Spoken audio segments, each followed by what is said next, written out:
Louvado seja o Senhor, estamos na presença dEle, junto com os irmãos, vamos desfrutar da palavra de Deus. Nós vimos que estamos vivendo esses tempos finais, e que nesses tempos finais o inimigo está trabalhando a todo vapor, e o Senhor, no meio dessa situação, também deseja agir, e o Senhor vai usar o seu corpo nessa terra, que somos nós, a igreja.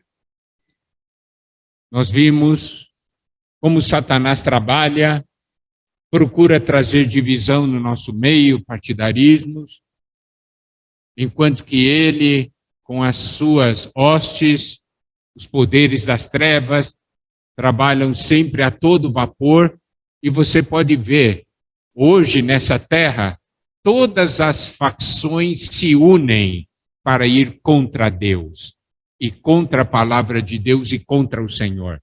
Mesmo facções que têm problemas entre si, mas se é contra Deus, se é contra a palavra de Deus, eles estão juntos. Não é assim? É o que a gente pode ver, né? Nessa porção da palavra em Mateus, nos mostrando, né, que essa questão do inimigo, os fariseus, depois até os próprios discípulos de João, tudo isso nós podemos ver em Mateus capítulo 9, aí nós podemos ver o quê? Que se unem no momento de ir contra o Senhor. Ou indagar o Senhor. Bom, mas nesse mundo em que o inimigo age de uma maneira tão intensa, precisamos perceber que a tática do inimigo é nos anular. É anular o corpo de Cristo. Ele quer que o corpo de Cristo seja um corpo paralítico. E ele, para isso, tenta paralisar cada membro do corpo de Cristo. Eu não sei se você sente ou não sente isso, que todas as coisas ao nosso redor, né, as coisas que acontecem e vêm para nos influenciar e para nos atacar, tem como meta nos anular, nos tornar inúteis para Deus. Então, nós podemos ver que o fato daquele paralítico em Cafarnaum, Mateus 9:1, entrando Jesus num barco, passou para o outro lado e foi para a sua própria cidade. Eis que lhe trouxeram um paralítico deitado num leito. Vendo-lhes a fé, Jesus disse ao paralítico: tem bom ânimo, filho, estão perdoados os teus pecados. Isso é o que Mateus diz. Mas Lucas, ele mostra de uma maneira um pouco mais completa, mais pontos.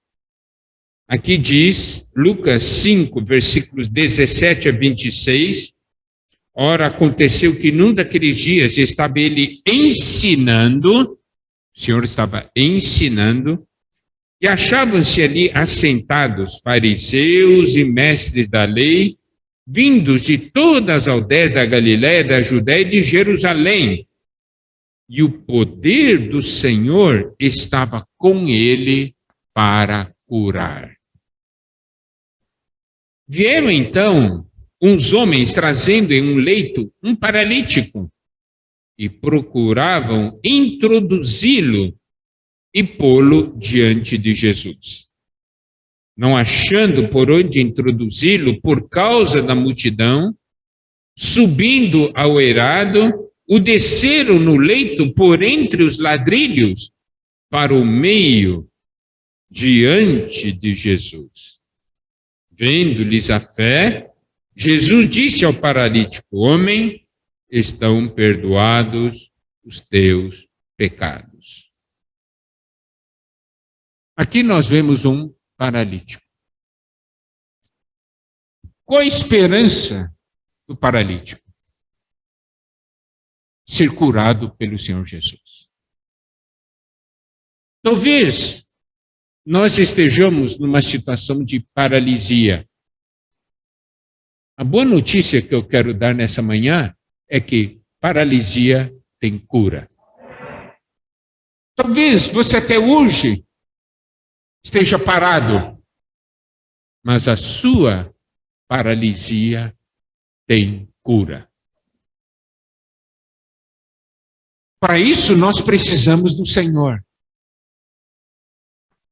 E preste atenção, o Senhor estava ali ensinando, e em Marcos 2, a partir do versículo 1, diz: dias depois entrou Jesus de novo em Cafarnaum e logo ocorreu que ele estava em casa. Muitos afluíram para ali, tantos que nem mesmo junto à porta achavam lugar, e anunciava-lhes a palavra. Então você pode ver o Senhor Jesus extremamente ocupado, um monte de gente, não é? Nem à porta podiam chegar. Aqui diz, nem mesmo junto à porta achavam lugar. Dentro da casa, então, estava tudo cheio.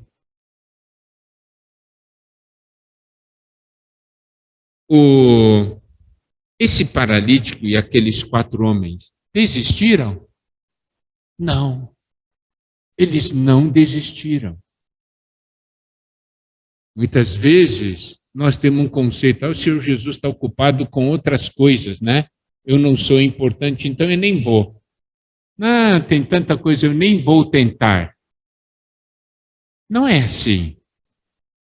Bom, não tem jeito de entrar pela porta, né? Então nós vamos subir, abrir um buraco e vamos baixar ele no meio de Jesus.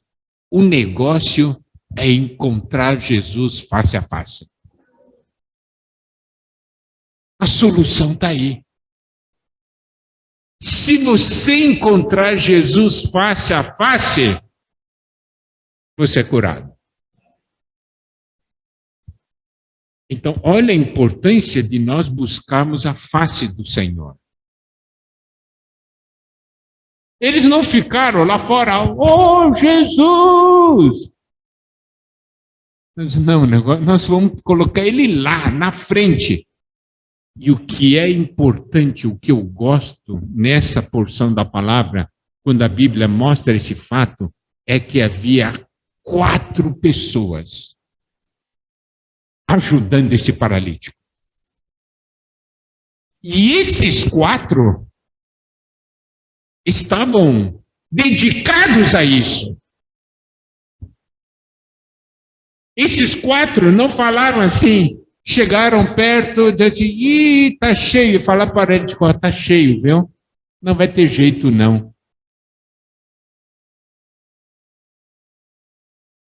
Esses 4, eu não sei quem deu a sugestão de subir, abrir o buraco e descer o Senhor. Eu não sei. A Bíblia não fala, né? O que a Bíblia diz em Marcos, quer ver, em Mateus, né, 9:2, diz assim, vendo-lhes a fé. Em Marcos 2, versículo 5 diz, vendo-lhes a fé. Então não era somente o paralítico. Era o paralítico e mais os 4. Os 4 também tinham fé, entendeu? Vendo-lhes a fé.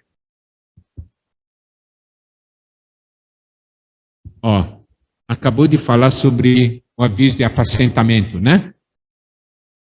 O que é apacentar? É exercer a função dos 4. Assim, quem está aí precisando de cura, quem está aí paralisado, nós vamos carregar ele.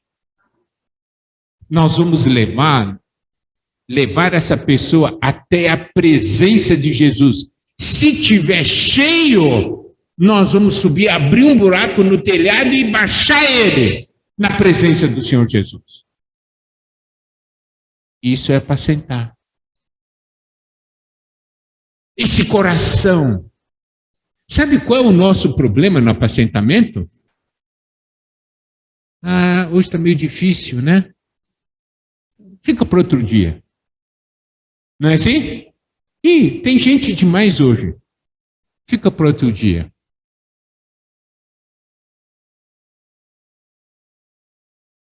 Esses 4 que levavam o paralítico diziam, não, o negócio tem que ser hoje. O Senhor está aqui, então tem que ser hoje. Nós vamos dar um jeito. Essa atitude.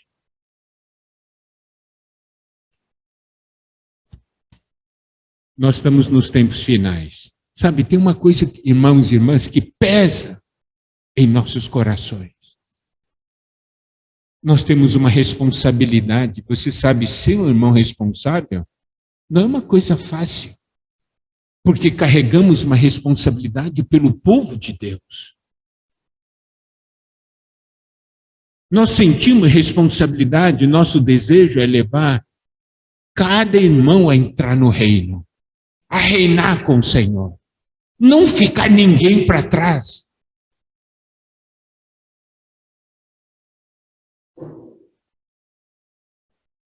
E aí, precisa de um labor.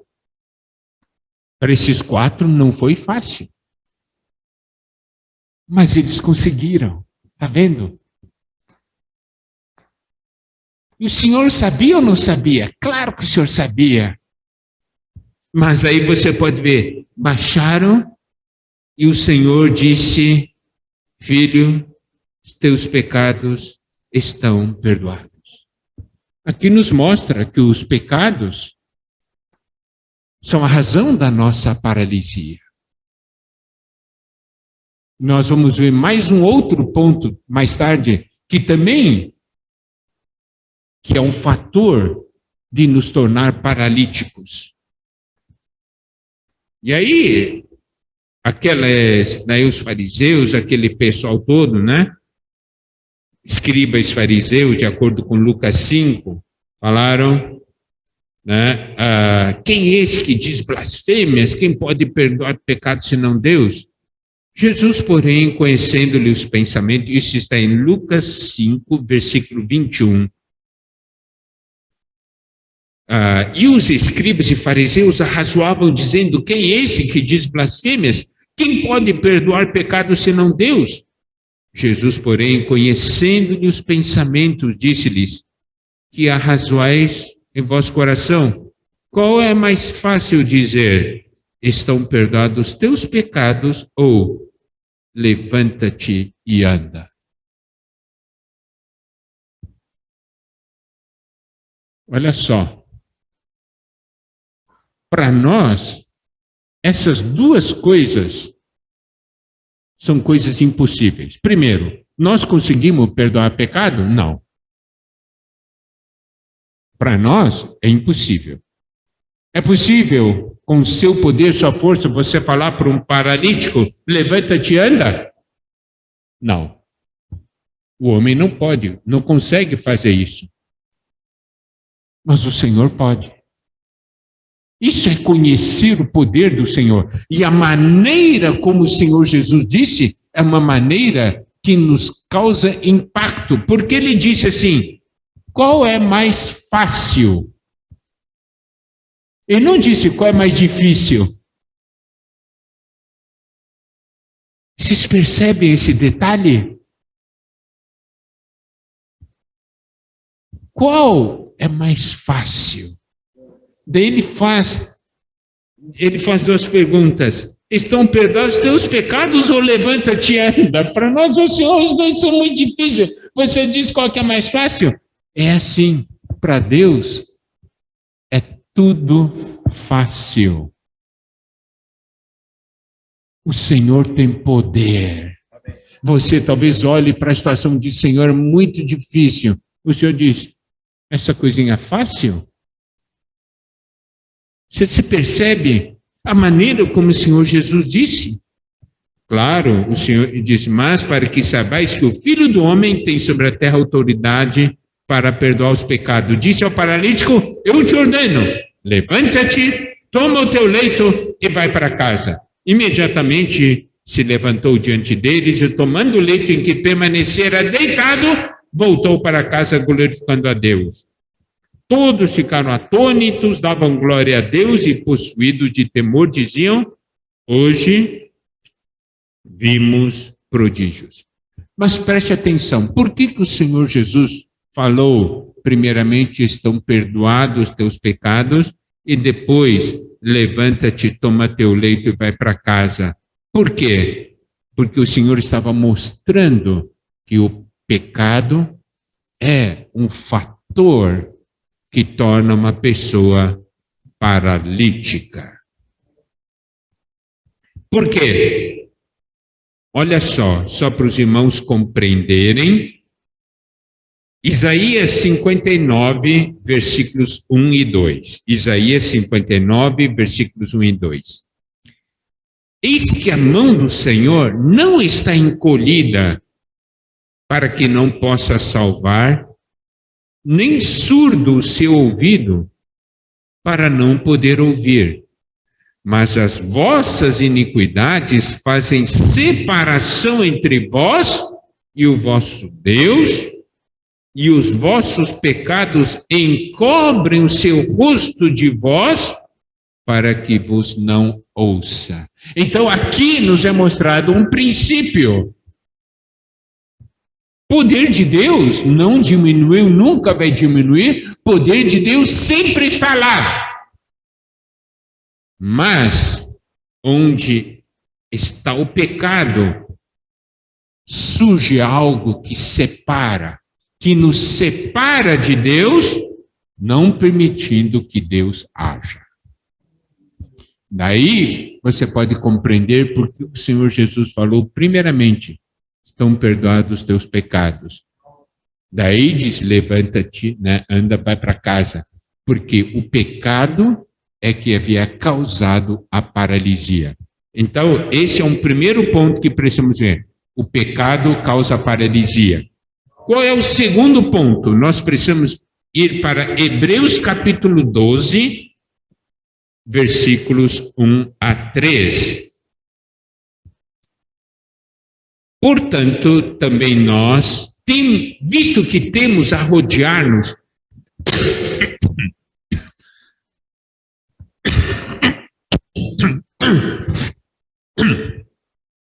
tão grande nuvem de testemunhas, desembaraçando-nos de todo o peso e do pecado que tenazmente nos assedia, corramos com perseverança a carreira que nos está proposta, olhando firmemente para o autor e consumador da fé, Jesus, o qual, em troca da alegria que lhe estava proposta, suportou a cruz, não fazendo caso da ignomínia, que é vergonha, né? E está sentado à destra do trono de Deus. Considerais, pois, atentamente aquele que suportou tamanha oposição dos pecadores contra si mesmo, para que não vos fatigueis desmaiando em vossa alma. Hebreus 12, versículos 1 a 3, nos mostra dois fatores, dois pontos: o peso e o pecado. Então, pecado, já vimos, algo que nos paralisa. O peso também nos paralisa. O peso também nos faz parar. Por quê? Porque nos torna cansados. Por isso que no final do versículo 3 diz, para que não vos fatigueis desmaiando em vossa alma. Você fica cansado e desmaia. Entendeu? Então, o peso também é algo que nos paralisa. E eu vou dizer uma coisa. Satanás é um mestre em jogar peso sobre você. Peso não é pecado. Peso não é pecado. Pecado é uma coisa, peso é outra. Peso são coisas do dia a dia que começam a pressioná-lo. Pressioná-lo. Cada problema é um peso. Se soma um montão de probleminhas, você tem um peso enorme. E quando esse peso vem e esmaga você, você para. Não é? Todos nós temos experiência disso. Nós que buscamos o Senhor, geralmente não é tanto o pecado. Algumas vezes é, mas a maior parte das vezes não é o pecado que nos faz paralisar, é o peso.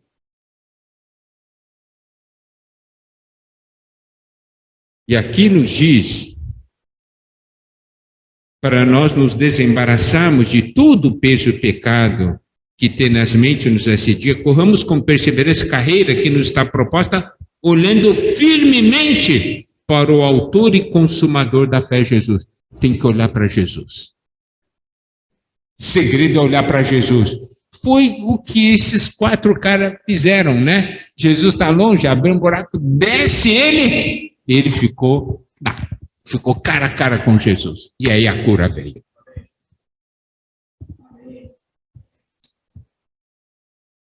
E aí é muito importante que os irmãos percebam o que foi que o Senhor Jesus falou para o paralítico.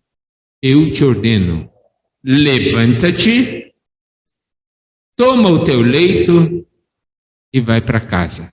Eu quero que os irmãos percebam as primeiras 2 partes dessa frase.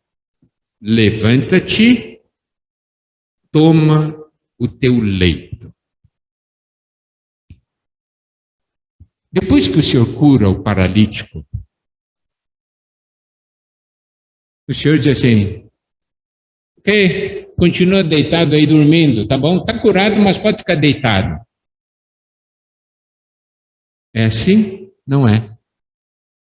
Está curado? Então você tem que se levantar. Tem que tomar o teu leito.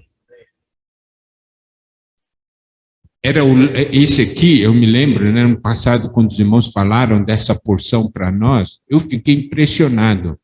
Preste atenção, era o leito que carregava você, agora você que carrega o leito, né? Era o problema que dominava você, agora é você que domina o problema, porque você deixou de ser paralítico. Quando nós somos paralíticos, nós somos passivos, não é? Nós não podemos fazer nada, são as coisas que vão... Nós somos conduzidos pelos problemas, mas quando nós somos curados, nós nos levantamos e temos uma direção, nós vamos para casa. Os irmãos compreendem? Tem uma atitude, tem uma disposição. Problema, você não vai mais me levar para onde você quer. Eu vou levar você para onde eu quero. Entendeu? O grande problema na nossa vida é que os problemas é que nos carregam e conduzem, não é? Enquanto que o Senhor quer que a gente inverta a situação. Por quê? Ele é o rei do reino dos céus.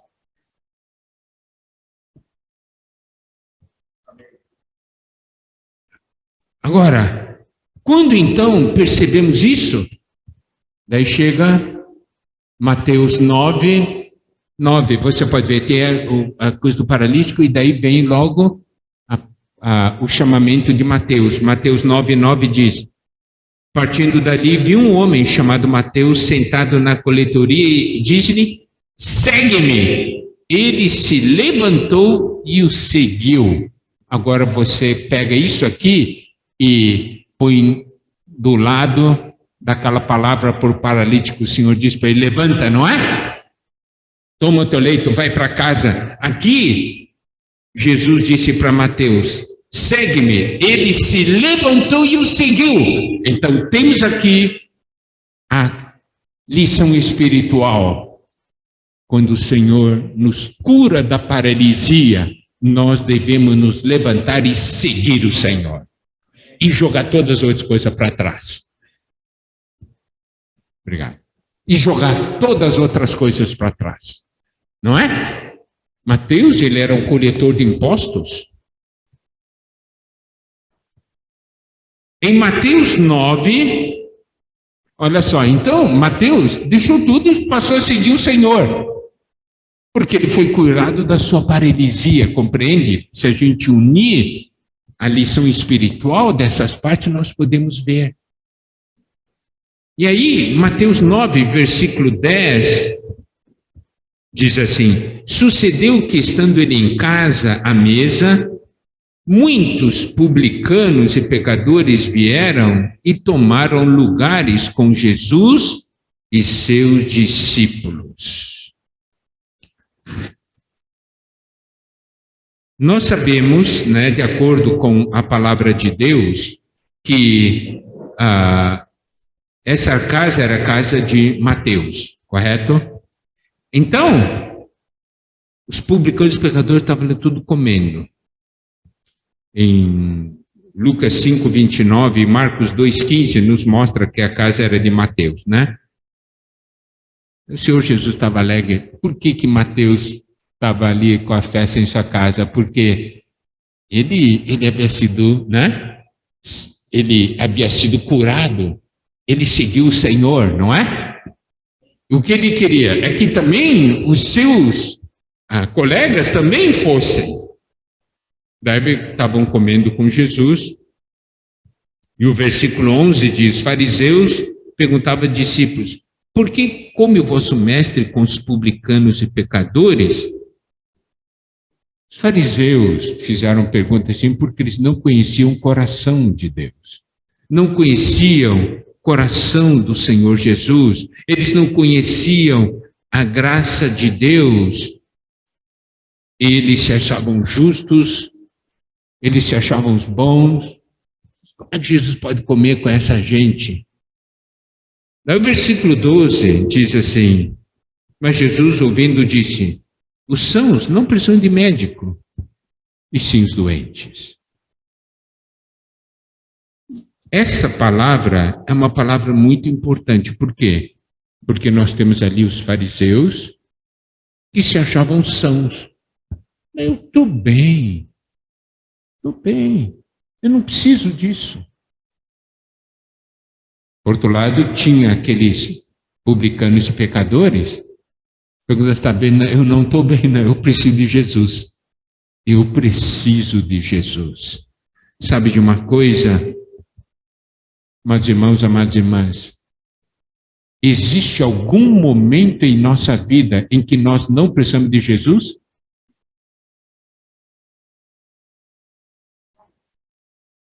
Olha só. O conceito do homem.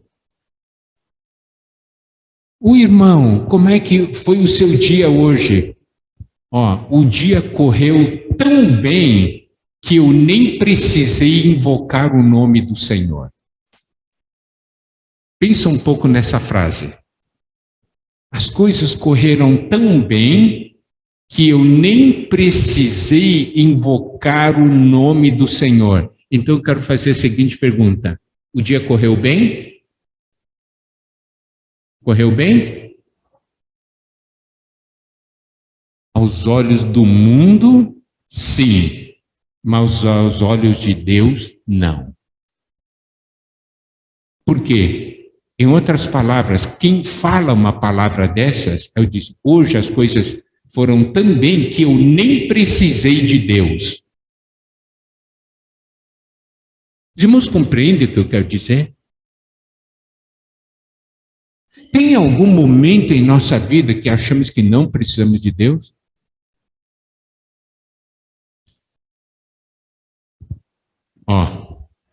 Uma vez eu ouvi testemunho de um irmão. Ele estava andando, ele pegou um ônibus para ir por uma cidade à noite, e era na época em que tinha muito assalto aqui. O pessoal assaltava os ônibus. E eu perguntei para ele: irmão, como é que foi a viagem? Ele disse: irmão Miguel, foi a melhor viagem da minha vida. Eu disse: o que aconteceu? Invoquei o Senhor a viagem inteira. Está vendo?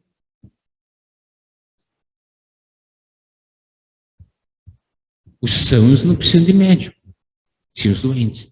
Nós precisamos do Senhor? Precisamos. Quando? Sempre.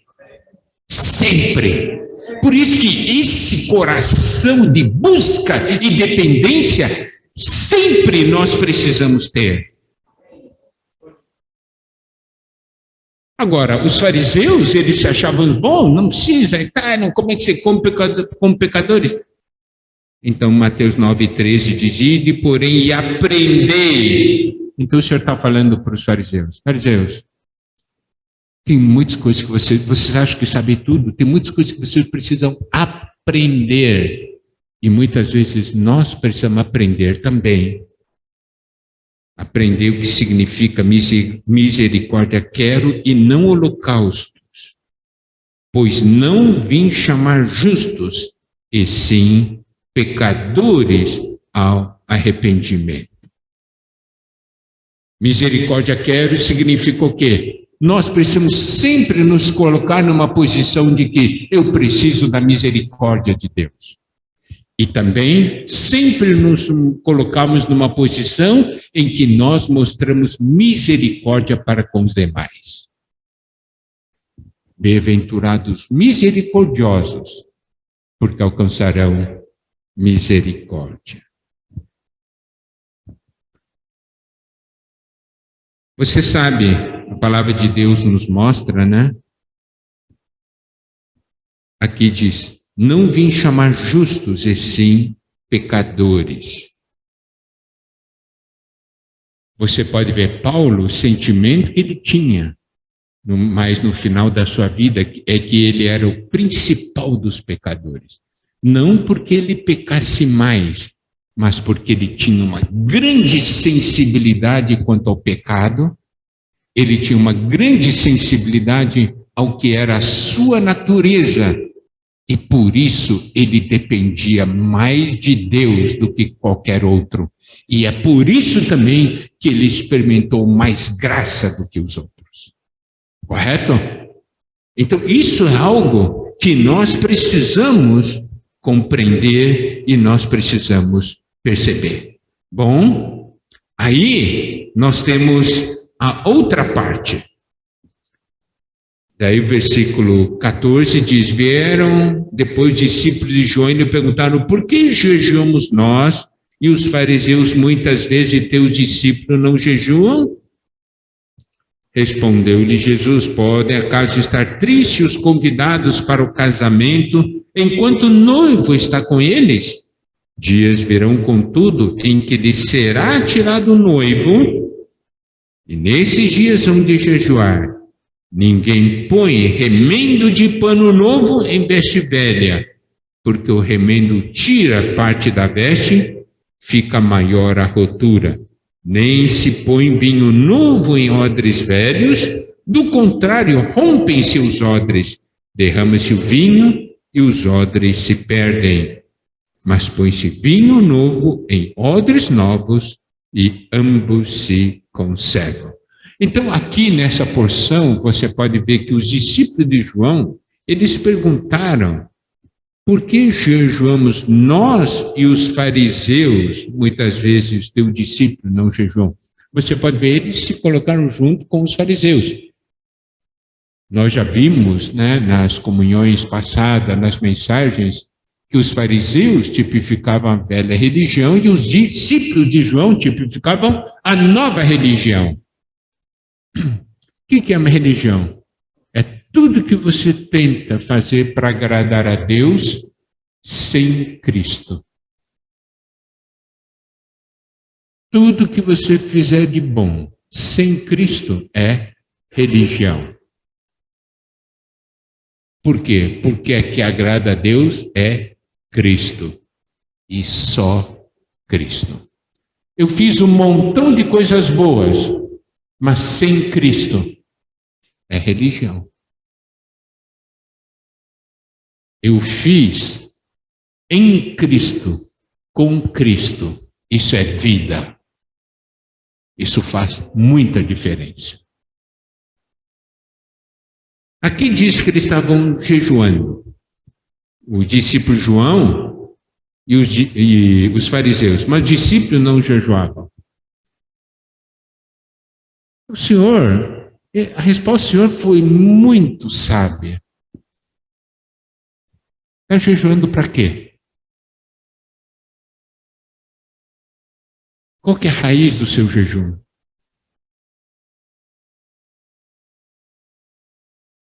O Senhor disse assim: eu sou noivo. E os meus discípulos são os convidados para o casamento. Eles vão ficar tristes? Estão comigo. Agora, dias virão, contudo, em que lhe será tirado o noivo, e nesses dias hão de jejuar. Jejua por quê?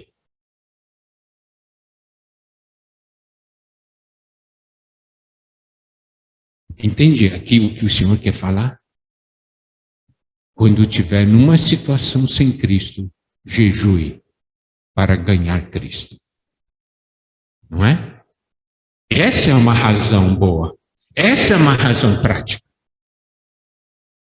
Daí nós vamos descobrir muitas coisas, amados irmãos, amadas irmãs.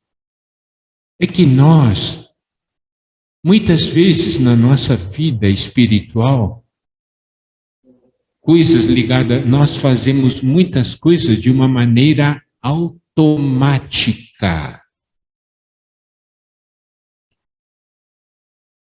Acorda,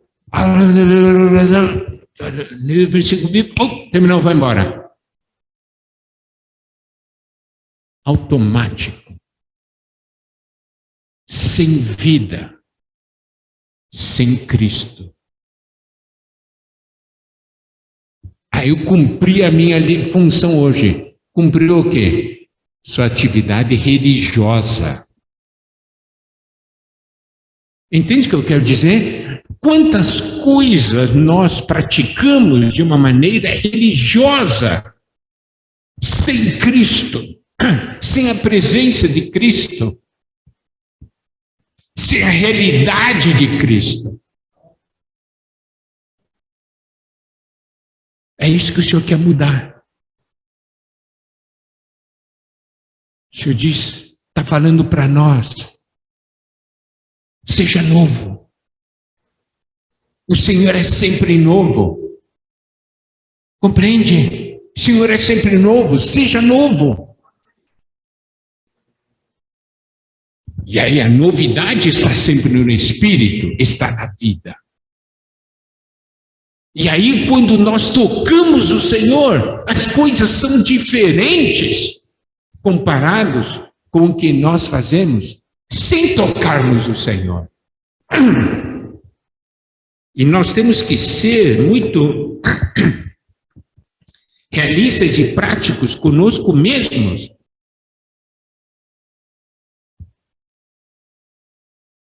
No dia a dia, como tem sido a nossa comunhão com Deus? Como tem sido a nossa comunhão com a palavra de Deus?